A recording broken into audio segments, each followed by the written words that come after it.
Na Bwana Yesu asifiwe. Mpendwa mtazamaji wa Hope Channel Tanzania, msikilizaji wa AWR Tanzania pamoja na Rock FM pale Mbeya, nichukue nafasi hii ya pekee kukaribisha sana katika kipindi chetu cha siku hii ya leo, kipindi cha Roho Mtakatifu ambacho kinakujia hapa Hope Channel Tanzania na kukubariki kwa ajili ya kuwa na uelewa wa kina juu ya uwepo wa Roho Mtakatifu. Mimi naitwa mchungaji Godliven Maximilian Ngesi.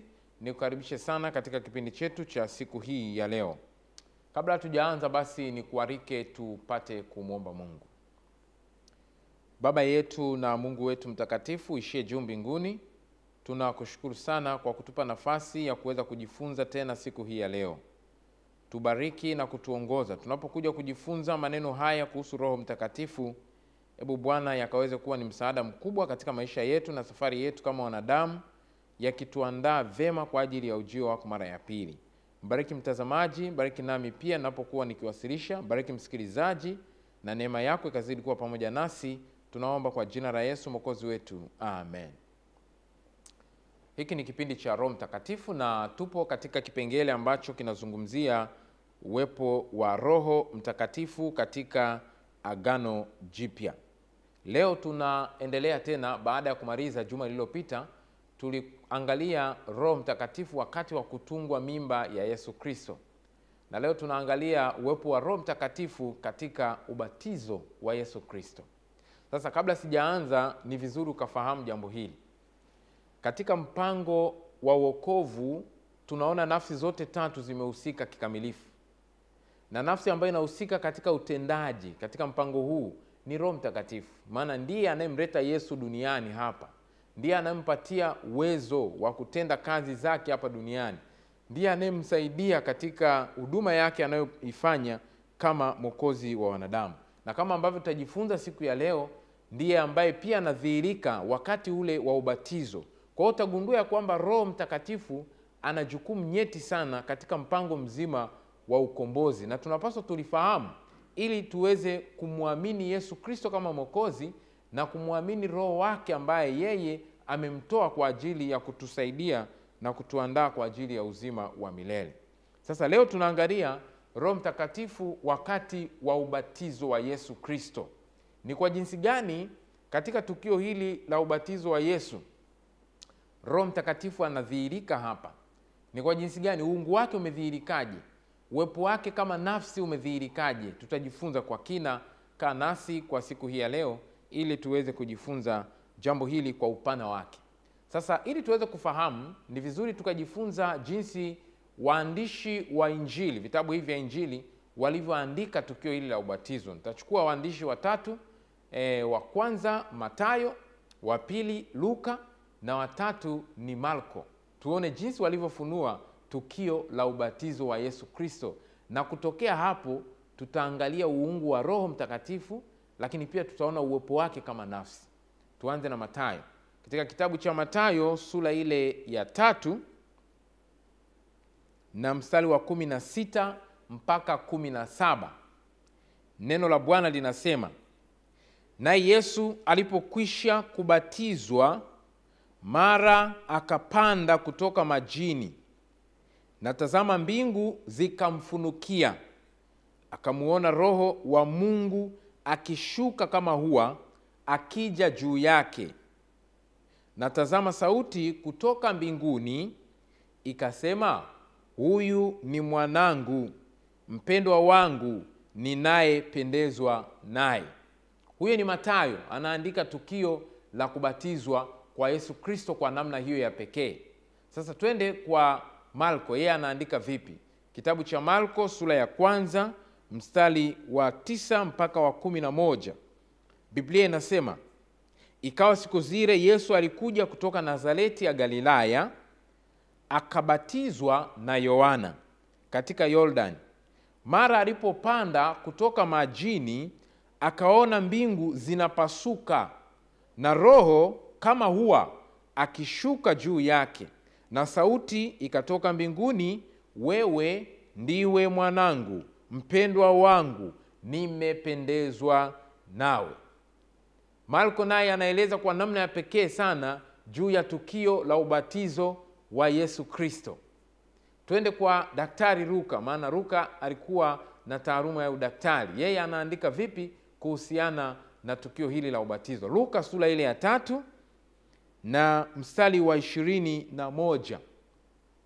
Neno la Bwana linasema, ikawa watu wote walipokwisha kubatizwa, na Yesu naye amebatizwa, naye anaomba, mbingu zilifunuka, Roho Mtakatifu akashuka juu yake kwa mfano wa kiwiliwili kama hua.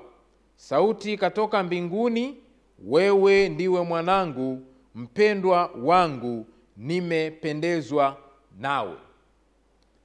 Sasa hebu tuangalie kwa kina Roho Mtakatifu hapa anafunuliwaje hapa katika maelezo ya waandishi hawa. Sijasoma tu kwa habari ya Yohana, lakini naye ameeleza. Anasema yeye naye alishuhudia. Tena yeye aliyempeleka kubatiza alimwambia, yeye atakayeshuka, yeye utakayeona huwa anashuka anakuja juu yake, ujue huyo ndiye atakayewabatiza kwa Roho Mtakatifu. Sasa waandishi hawa wanafunua kwa uwazi juu ya tukio la Yesu kubatizwa. Mambo yafuatayo yanafunuliwa hapa, na haya mambo yanatuongoza tufahamu juu ya uwepo wa Roho Mtakatifu kama nafsi, lakini pia kama Mungu. Jambo la kwanza, katika tukio hili waandishi wote wanatambua juu ya uwepo wa nafsi tatu za kiungu, kwa maana ya Baba, Mwana na Roho Mtakatifu. Sasa nimekuwa narudia mara nyingi sana na nitarudia siku zote, mpaka wengine nikirudia wananiambia, "Pastor, labda usiposema hivyo utakosa ugali." Hapana. Mimi ninafundisha ukweli wa kibiblia. Watu wanakataa, wanasema Utatu Mtakatifu sio fundisho la kibiblia. Sasa Biblia mbona inafunua, iko bayana. Tumeona katika kipindi kilichopita wakati wa kutungiwa mimba, Utatu unafunuliwa pale. Anasema nguvu zake aliye juu, huyo ni Baba. Anasema Roho Mtakatifu atakujilia, huyo ni Roho Mtakatifu. Alafu hicho kilichoko tumboni, Mwana wa Mungu ambaye ni Yesu Kristo, nafsi ya tatu. Hapa kwenye ubatizo pia tunaona waandishi hawa wanafunua juu ya nafsi hizi tatu. Nafsi ya kwanza ni Baba. Wote wanasema ya kwamba katika tukio la ubatizo waliisikia sauti ya Baba akizungumza, na Baba anasema ya kwamba huyo ni mwanangu, nimependezwa naye. Na mahali pengine anasema wewe ni mwanangu. Soma Marko, ndo anamuaddress kabisa, anasema wewe ni mwanangu, ninapendezwa nawe. Kwa hiyo ni nafsi ya kwanza, Baba. Sauti yake ilisikika kutoka mbinguni. Na fahamu hivi ya kwamba katika mpango wa wokovu Baba hakushuka duniani. Yaani Baba yeye yuko mbinguni. Ni nafsi mbili tu zilizoshuka duniani, Mwana pamoja na Roho Mtakatifu, katika matukio mbalimbali tofauti tofauti. Tukio la kwanza la nafsi hizi mbili kushuka duniani ni katika kitabu cha Mwanzo sura ya 11, wakati wanachafua lugha, wakati wa ujenzi wa mnara wa Babeli. Mungu anasema twende tuwachafulie lugha, tushuke. Kwa nafsi zilizoshuka ni Baba, ni Mwana na Roho Mtakatifu. Kwa Biblia imefunua kwa uwazi kwamba ni Baba, Mwana na Roho Mtakatifu wanaunda nafsi hizi tatu, wanaunda Mungu mmoja. Lakini nafsi zilizoshuka duniani ni Mwana pamoja na Roho Mtakatifu. Sasa hapa nafsi ya kwanza inafunuliwa ni Baba. Sauti yake inasikika. Watu hawakumuona, ila sauti tu wanasikia, anasema huyu ni mwanangu mpendwa wangu, ninapendezwa naye. Nafsi ya pili ni Mwana. Mwana yeye yuko wapi? Yeye ni anabatizwa, yuko ndani ya maji anabatizwa. Nafsi ya tatu ni nani? Ni Roho Mtakatifu. Roho Mtakatifu, waandishi wote sikiliza jinsi walivyoeleza. Nianze na Mathayo. Mathayo anasema akamuona Roho wa Mungu akishuka. Ye Mathayo anataja Roho wa Mungu akishuka. Marko yeye anasema ya kwamba mbingu zikapasuka na Roho kama hua akishuka juu yake. Yeye anatumia tu neno moja, Roho. Alafu Luka yeye anaeleza hivi, anasema Roho Mtakatifu akashuka juu yake. Maana yake ni nini? Yule Roho wa Mungu aliyeandikwa na Mathayo ndio huyo Roho anayeandikwa na Marko, ndio huyo Roho Mtakatifu aliyeandikwa na Luka, ndio yule yule. Maana ndio walioona akishuka. Kuna ambao wanasema kwamba wakisikia Roho wa Mungu wanasema kwamba ni kitu fulani ambacho kiko ndani ya Mungu na wala sio Roho Mtakatifu. lakini Biblia hapa imetuweka bayana. Mathayo anaandika roho wa Mungu, Luka anaandika huyo roho wa Mungu anamuita yeye Roho Mtakatifu. Na wengine wakisikia roho, neno roho tu kama alivyoandika Marko anasema ni Mungu, inawakilisha Mungu, kwamba Mungu ni roho, nao wamwabuduo imepaswa kumwabudu katika roho na kweli. Ni kweli Mungu ni roho, ila Mungu sio roho. Mungu yani kwa maana ya Baba sio Roho Mtakatifu. Sio kama nimeeleweka, ngoja nirudie. Lile fungu watu wanalitafsiri vibaya. Anasema Mungu ni roho. Ni kweli kabisa. Anaposema Mungu ni roho, maana yake ni kwamba Mungu hayupo katika hali ya kimwili, na kwamba uwezi ukamshika ana mikono na nini. Kwa maana ya Baba, Mwana ana umbo kama letu sisi wanadamu. Kwa hiyo anaposema Mungu ni roho, amaanisha kwamba Mungu ni Roho Mtakatifu. Kuna wengine wanaongezeaga hapo kwamba Mungu ni Roho Mtakatifu kwenye hilo fungu. Lakini hapa anaposema roho, Marko anaposema roho, maana yake ni Roho Mtakatifu. Maana anasema alimuona roho akishuka. Na Luka ndo anamtaja vizuri kwamba Roho Mtakatifu akashuka. Kwa hiyo tunaona hapa nafsi zote tatu zinafunuliwa hapa. Baba anafunuliwa, Mwana anafunuliwa, na Roho Mtakatifu anafunuliwa. Maana yake ni nini? Fundisho linalohusu Utatu Mtakatifu ni fundisho la kibiblia. Na katika mpango wa uokovu utaona kabisa ya kwamba nafsi hizi zote zimeshirikiana kwa karibu katika kuhakikisha mwanadamu anaokolewa kutoka katika uharibifu wa dhambi. Kwa hiyo ni ukweli wa kibiblia kwamba Baba, Mwana na Roho Mtakatifu ni fundisho la kibiblia. Hilo ni jambo la msingi ambalo tunapaswa tulifahamu tunapokuwa tukijifunza juu ya Roho Mtakatifu. Jambo la pili ambalo tunajifunza hapa limefunuliwa hapa. Roho Mtakatifu anafunuliwa kwa ishara ya njiwa. Sasa katika majuma kama 4 yaliyopita tumejifunza ishara hii ya njiwa. Wale ambao walipata nafasi ya kufuatilia basi nadhani walibarikiwa, na hata kama hujapata nafasi basi tembelea katika YouTube channel ya Hope Channel Tanzania, utapata fundisho hilo limewekwa hapo juu ya ishara ya Roho Mtakatifu ya njiwa. Sasa Biblia inapotumia ishara ya njiwa kumfunua Roho Mtakatifu, inamfunua katika sifa zake za kiungu, lakini inamfunua katika uwepo wake kama nafsi ya kiungu. Sasa njiwa ana sifa gani? Njiwa ni ndege ambaye yuko tofauti sana na ndege wengi, na mara nyingi anatofautishwa na ndege ambaye ni ishara ya mauti, anaitwa kunguru. Kwa hiyo yeye njiwa ni ishara ya uzima, ni ishara ya uhai, au yule mwingine kunguru au mwewe ni ishara ya mauti. Sasa njiwa anawakilisha nini? Njiwa ni ishara ya usafi, ni ndege msafi kuliko ndege wengine wote. Lakini njiwa ni ndege mpole. Kati ya ndege wengine wote ni ndege mpole, mtulivu, ni ndege anayependa amani. Nyumbani kwako kukiwa na magomvi, njiwa atakimbia, ataenda kuishi kwa jirani au mahali pengine. Lakini sifa nyingine kubwa ya njiwa, hiyo ameshathibitisha baadhi ya wasomi wengi wanasayansi ya kwamba njiwa ni ndege mwaminifu na ana mwenzi mmoja. Hana wenzi wengi. Huyo mwenzi wake mmoja anapopotea au akienda mbali naye au anapokufa, huyu mwingine anabaki anaomboleza maisha yake yote. Ukisoma kitabu cha Isaya 59 fungu la 11 anasema waomboleza kama hua. Kwa hiyo anabaki anaomboleza maisha yake yote na wala hata enda kwa mwenzi mwingine. Kwa hiyo ni sifa ya msingi inayomfunua roho, inayomfunua njiwa. Sasa kwa njia ya sifa hizo, Biblia inapomfundisha au inapomfunua Roho Mtakatifu kwetu sisi tumfahamu ni nani katika utendaji wake, lakini pia katika uungu wake, anafunuliwa kwa ishara ya njiwa. Ndio maana katika nyaraka hizo zote tatu tumesoma, anasema Roho Mtakatifu akashuka kwa ishara ya njiwa. Sikiliza sasa maneno haya kutoka kwa mwandishi Ellen G. White. Anaandika katika kitabu cha Tumaini la Vizazi Vyote, ukurasa ule wa 88.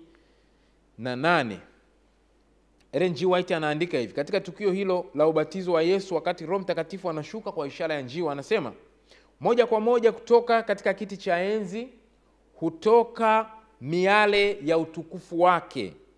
Mbingu zinafunguka na juu ya kichwa cha Mwokozi huwa kama umbo la dhahabu safi, nembo ya yeye aliye mpole na mnyenyekevu.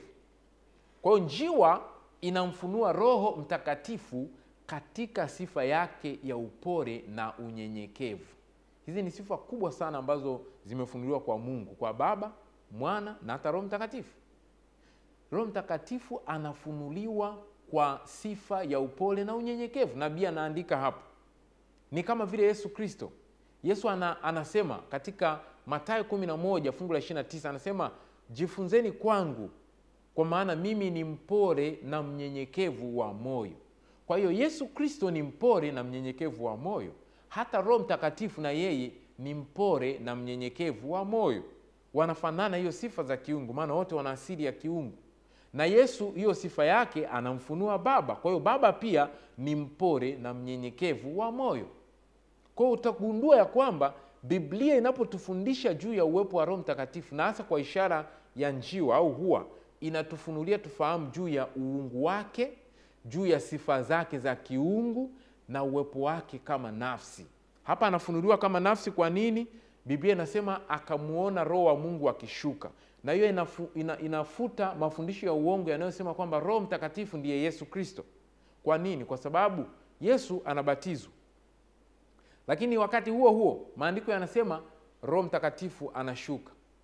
Sasa kama Yesu ndio Roho Mtakatifu, ina maana angejigawaji sasa? Wakati huo huo anashuka kutoka mbinguni na wakati huo huo anabatizwa. Kwa hiyo utagundua ya kwamba Yesu ni nafsi inayojitegemea, Baba ni nafsi inayojitegemea, Roho Mtakatifu ni nafsi inayojitegemea. Na hiyo inatufunulia tufahamu ya kwamba Roho Mtakatifu amefunuliwa kwa sifa za kiungu. Jambo la tatu, Roho Mtakatifu hapa kwenye ubatizo anafunuliwa ndiye anayemtia mafuta Mwokozi. Sasa uungu wake unafunuliwa vipi? Sikiliza. Yesu ndiye Mwokozi wa ulimwengu, Mwokozi wa wanadamu. Yeye ni Mungu aliyefanyika mwili. Kwa tendo la Roho Mtakatifu kumtia Yesu mafuta, ambalo lilitabiriwa tangu Agano la Kale, linatufundisha tufahamu juu ya sifa ya kiungu ya Roho Mtakatifu. Maana Yesu ambaye ni Mungu aliyefanyika mwili, Mwokozi wa ulimwengu, hawezi kutiwa mafuta na kiumbe. Hawezi kutiwa mafuta na yeye ambaye si nafsi ya kiungu. Lazima awe ni nafsi ya kiungu ndiye ana uwezo wa kumtia mafuta. Sasa sikiliza. Agano la Kale linatufunulia juu ya ofisi 4 za muhimu sana katika taifa la wana wa Israeli. Walipokuwa katika safari zao, Mungu alipokuwa akishughulika nao, kulikuwa na ofisi 4 za msingi sana, ambazo hizo ofisi 4 zinawakilisha au ndio ofisi ambazo Yesu Kristo anazibeba. Ofisi hizi ni zipi? Moja, makuhani. Makuhani walikuwa na kazi ya kupeleka mambo ya watu mbele za Mungu. Walisimama mbele ya Mungu kwa niaba ya watu. Lakini kulikuwa na manabii. Manabii wao walisimama mbele ya watu kwa niaba ya Mungu. Wanachukua mambo ya Mungu wanayaleta kwa watu. Alafu kulikuwa na wafalme ambao wao walikuwa wanaongoza shughuli za kiutawala, za kiufalme, kuongoza taifa. Na kundi la 4 walikuwa ni waamuzi, walishughulika na mambo mbalimbali katika masuala ya kisiasa, masuala ya kijamii yaliyokuwa yanahusu taifa la Israeli. Kwa hiyo watu hawa, makuhani, manabii, wafalme na waamuzi, ni ofisi 4 katika taifa la Israeli za muhimu, ambazo katika kuingia kwao kwenye ofisi walitiwa mafuta. Wafalme walitiwa mafuta, makuhani walitiwa mafuta, manabii walitiwa mafuta, waamuzi walitiwa mafuta. Maana yake ni nini? Walitiwa mafuta ikiwa ni ishara kwamba Mungu Roho Mtakatifu ndiye anayewatenga kwa ajili ya ofisi hizo. Na tulijifunza katika ishara ya mafuta, nadhani katika majuma kadhaa yaliyopita hapo, tulijifunza ishara ya mafuta inapomwakilisha Roho Mtakatifu. Alafu baada ya kutiwa mafuta ndipo walienda kuongoza. Inaonyesha walipewa hekima na Mungu, na Mungu aliwabadilisha. Roho Mtakatifu huyo anawabadilisha.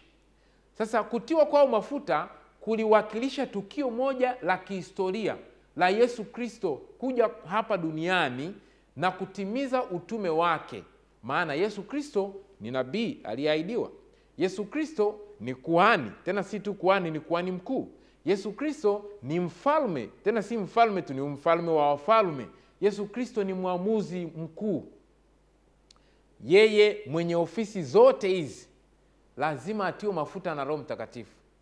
Kwa hiyo Roho Mtakatifu alivyoshuka juu yake, ilikuwa ni tendo linalodhihirisha kwamba amemtia mafuta kwa ajili ya kazi yake ya kitume, kazi yake aliyokuja kuifanya kama Masihi. Biblia inaeleza wazi kabisa katika kitabu kile cha Matendo ya Mitume sura ya 10 mstari wa 38. Neno la Mungu linasema habari za Yesu wa Nazareti, jinsi Mungu alivyomtia mafuta kwa Roho Mtakatifu na nguvu, naye akazunguka huko na huko akitenda kazi njema na kuponya wote walioonewa na ibilisi, kwa maana Mungu alikuwa pamoja naye. Kwa hiyo Mungu alimtia mafuta Yesu kwa njia ya Roho Mtakatifu na nguvu, na akamtuma kwenda kufanya kazi kubwa ya kuwaokoa wanadamu wote waliokuwa wameteswa na ibilisi. Anasema kwa maana Mungu alikuwa pamoja naye, Roho Mtakatifu alikuwa pamoja naye, ndiye aliyemuongoza. Hapa anatajwa Mungu alikuwa pamoja naye. Yesu mwenyewe alipoanza huduma yake ya hadharani alieleza hivyo kwa uwazi. Mwanzoni kabisa hotuba yake ya kwanza anafunua ukweli juu ya Roho Mtakatifu kumtia mafuta na kumtuma kwa ajili ya kazi. Hebu tusome katika Luka sura ile ya 4 na mstari wa 18, nitaenda mpaka mstari wa 19. Biblia inasema, Roho wa Bwana yu juu yangu, kwa maana amenitia mafuta kuwahubiri maskini habari njema.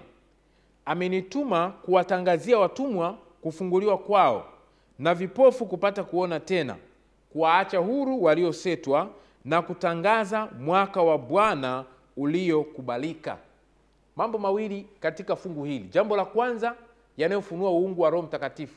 Jambo la kwanza, Roho Mtakatifu amemtia mafuta Yesu Kristo.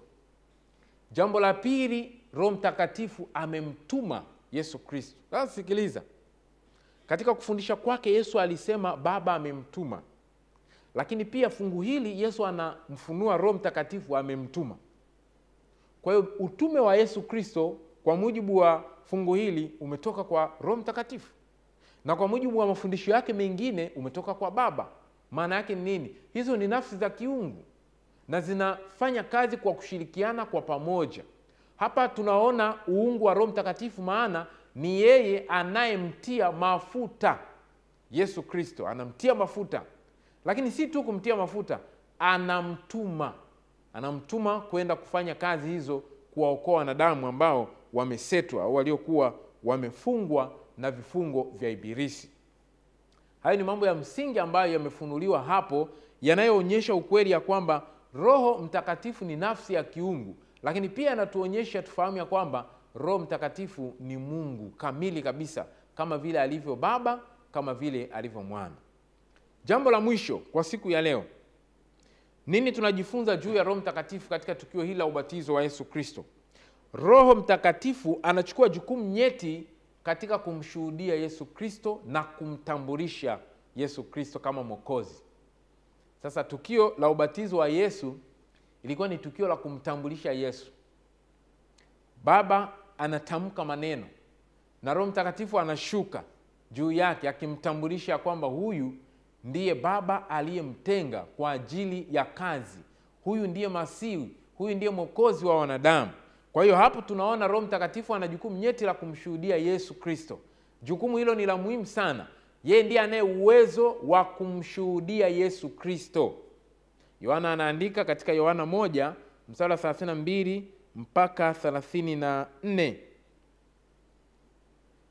Anafunua kwa kusema, tena Yohana akashuhudia akisema, nimemwona Roho akishuka kama hua kutoka mbinguni, naye akakaa juu yake, wala mimi sikumjua.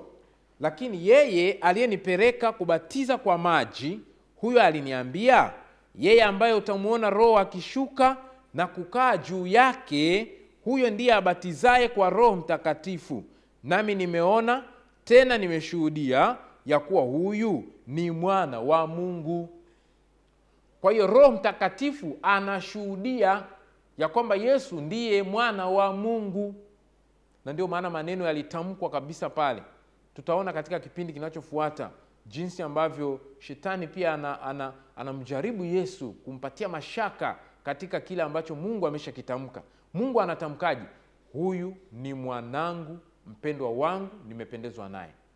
Sasa katika masomo ya hapo mbele tutajifunza kwa kina, tujifunze juu ya dhana ya wana wa Yesu Kristo. Maana wengine wanadhani ya kwamba mwana wa Mungu, ya kwamba Yesu ni mdogo kwa Mungu, kwamba alizaliwa, ni mtoto wake, kwamba ni amemzaa. Kwa hiyo wengine wanasema kwamba Yesu ana mwanzo. Lakini anapozungumzia juu ya mwana, anazungumzia kitu kikubwa juu ya ukombozi ambao Yesu alichukua, jukumu alilolichukua kama mwokozi wa ulimwengu, mfunuaji aliye hai anayemfunua Baba wa mbinguni. Kwa hiyo hapa tunajifunza Roho Mtakatifu anamshuhudia Yesu Kristo. Hata Yesu alisema ya kwamba atakapokuja huyo Roho, yeye atanishuhudia. Hayo ni mambo ya msingi ambayo tumejifunza kwa siku ya leo, yanayofunua juu ya Roho Mtakatifu kama nafsi na kama Mungu katika tukio hili kubwa la kihistoria la ubatizo wa Yesu Kristo. Mungu akubariki sana. Nikukaribishe sasa katika juma lijalo. Ikiwa una swali, tafadhali andika katika namba hiyo inayopita katika screen yako hapo. Tuombe. Baba mtakatifu, asante kwa ajili ya siku hii ya leo. Asante kwa kutufundisha tena kipindi hiki kizuri kuhusu Roho Mtakatifu. Tumejifunza na kuona ya kwamba Roho Mtakatifu ni nafsi inayojitegemea katika Utatu Mtakatifu, lakini pia ni Mungu wetu. Tunaomba utusaidie tukajifunze mambo haya na tukayaweke katika mioyo yetu, kutuandaa kwa ajili ya uzima wa milele. Neema yako yatosha, kwa kuwa tunaomba kupitia jina la thamani la Yesu Mwokozi wetu. Amen.